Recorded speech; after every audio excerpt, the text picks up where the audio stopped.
गुण कसा असतो. परब्रह्माला आपण सांगतो अडीअडचणी आल्या की माणूस अगदी काकुतीला येऊन कळवळून सारखा सांगत असतो की बाबा कृष्णा धाव रे माझ्यासाठी. पण जेव्हा का त्यांची आपली अडचण संपते त्यावेळेला मग कृष्ण कोण आणि मी कोण याचं एक उदाहरण कालचं सांगते. बऱ्याच वर्षापासून बरं का 25 वर्षानंतर म्हणजे कृष्णकुटीत झालं त्यावेळेला त्या आलेल्या होत्या तेव्हा अत्यंत अडीअडचणीत होत्या. आणि काल पण कृष्ण त्याला बरोबर कसं उत्तर देतो हेही सांगते. काल कृष्णाने सांगितलं होतं माझ्या एका भक्तासाठी 8:30 ते 10:30 अजिबात अगदी ध्यान करताना नजरेची देखील हालचाल होता कामा नये. मला तिथे जायचं आणि बरोबर संवादाला सांगितलं मी तिथे पोचलो. मी आता संवादापासून ते चालू होणार जे काय असेल ते. आणि आज ते ग्रस्त आले तेव्हा मी आल्यावर पहिला प्रश्न विचारला त्यांना संवादापासून चालू झालं ना. ते म्हणाले हो. तर पण त्यातला मधला टप्पा असा 1-2 बाई आहेत आणि त्या मला म्हणाल्या त्या तिचे टीचर घरात होत्या त्या सांगता येतं ना की अहो त्यांच्याशी बोलू नका तुम्ही त्या बोलणार नाहीत आता त्यांना वेळ नाही आता. आणि कृष्णाने ध्यान सांगितलेलं आहे त्यांचे डोळे उघडे दिसले तरी देखील त्या डोळ्यांनी पण बोलणार नाही हे नीट लक्षात घ्या. तर ह्या बाई माझ्या बाजूला बसून सारख्या मला विचारत होत्या असं त्यांनी मला सांगितलं मला ओळखता की नाही तुम्ही. मला ओळखता की नाही तुम्ही. अर्थात हे मला कळलंच नाही त्यावेळेला. त्यांनी सांगितलं तुम्ही त्यांना हात नको मारू त्या ओळखतही असतील तुम्हाला की नसतील पण आता विचारू नका यावेळेला ओळखता की नाही. का त्याचं कारण मी बरेच दिवसांनी आले हो. बरेच दिवसांनी म्हटल्यानंतर थोड्या वेळाने सांगितलं बरेच वर्षांनी मला फार अडचण आली आहे म्हणून मी आलेली. आता हे तुम्ही कोणाला सांगता. श्रीकृष्ण जो उभा आहे तो श्रीकृष्ण नेहमी म्हणतो मला गडी मानू नका नोकर मानू नका. मी तुमचा नोकर नाही. प्रेमासाठी तुमच्या बरोबर मी वाटेल ते करीन परंतु केवळ कामासाठी.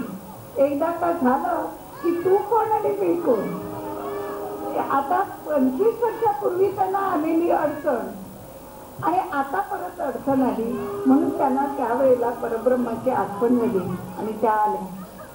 शेवटी आमच्याकडे उभ्या असलेल्या सगळ्यांनी सांगितलं ताई तुम्हाला जर परत विचारत होत्या तर म्हटलं नाही गो मला काय आठवत नाही. मग जाताना सांगून गेल्या खूप देऊन गेल्या मी कोण आणि का आले होते. त्या म्हणजे मला सांगून काय उपयोग नाही तुम्ही परत कधीतरी. झालं संपलं. म्हणजे आपण भगवंताकडे जेव्हा जातो तेव्हा ही गोष्ट पक्की लक्षात ठेवा. आपल्या केवळ कामापुरतं अडीअडचणीपुरतं त्याला अगदी हात मारणं आणि एकदा का ती अडीअडचण संपली म्हणजे आपल्यावर परत अडीअडचण येणार नाही हे गृहीतही धरून चालू जातं. ती येणारच. आपलं जीवन म्हणजेच नाही हे असं आहे की ज्या जीवनामध्ये आपण सुखदुःखाचे प्रसंग अनेक वेळा अनेक सारखे पाहत असतो अनुभवत असतो. आणि म्हणून त्या जीवनात परब्रह्माला कधीही बाजूला करू नका. श्रीकृष्णाचं म्हणणं मी तुमच्यासाठी एकदा धावलो आणि ते त्यानंतर तुम्ही माझ्यावर जर अविश्वास दाखवला तर परत 15 वर्ष मी तुमच्या बाजूला येऊ शकत नाही. पूर्वी 10 वर्ष सांगत होता आता 15 सांगतो. याचं कारण काय येऊ शकत नाही. मी मुद्दाम येणार नाही असं नाही परंतु माझी हेच कशी आहे.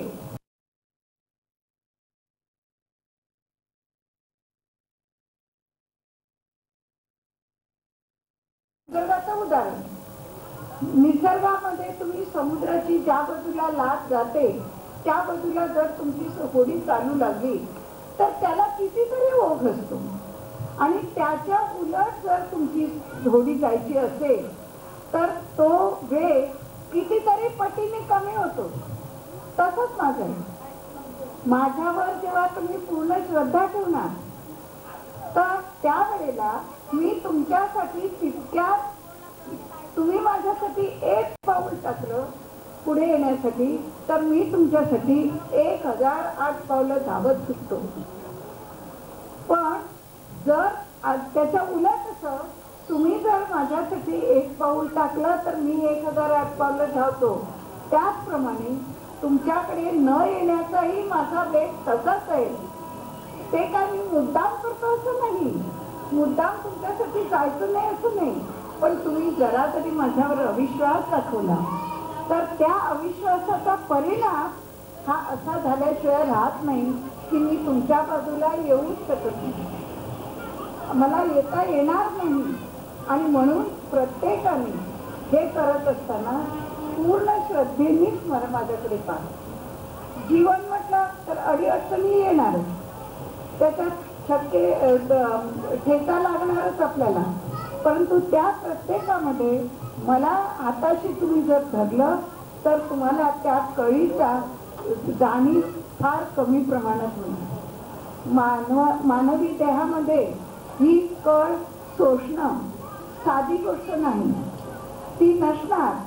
पण माझा जेव्हा तुम्ही हात धरून चालणार त्यावेळेला मात्र तुम्हाला ती संथपणे चालता येणार. मी तुम्हाला हात धरून चालवणार आणि जिकडे तुम्ही जाल त्या ठिकाणी मी तुमच्या बरोबर सतत असणार. हे तुमच्याबरोबर, याला सर्वांना एकच उदाहरण की निसर्ग, मी पंचमहाभूतामध्ये जातो आहे आणि म्हणून ही गोष्ट लक्षात ठेवा, मी इतका दयाळू आहे, इतका उदार आहे की त्या ठिकाणी मी असं कधी म्हणेन का की पाऊस पडला तर ह्या घरावर पडणारच नाही, असं होणारच नाही. कारण निसर्ग माझं प्रेम, उत्सुकता, मी जे तुम्हाला प्रेम देणार ते सर्व ठिकाणी सारखं देणार, त्याचा काहीच प्रश्न नाही. परंतु ते प्रेम आपुलकीने स्वीकारणं, घेणं, त्याचा योग्य उपयोग करणं, हे करण्याचं काम मात्र अगदी तुमचंच असणार आणि ते तुम्हीच केलं पाहिजे. म्हणून ते करण्यासाठी दृढ श्रद्धा हे सर्वात महत्वाचं.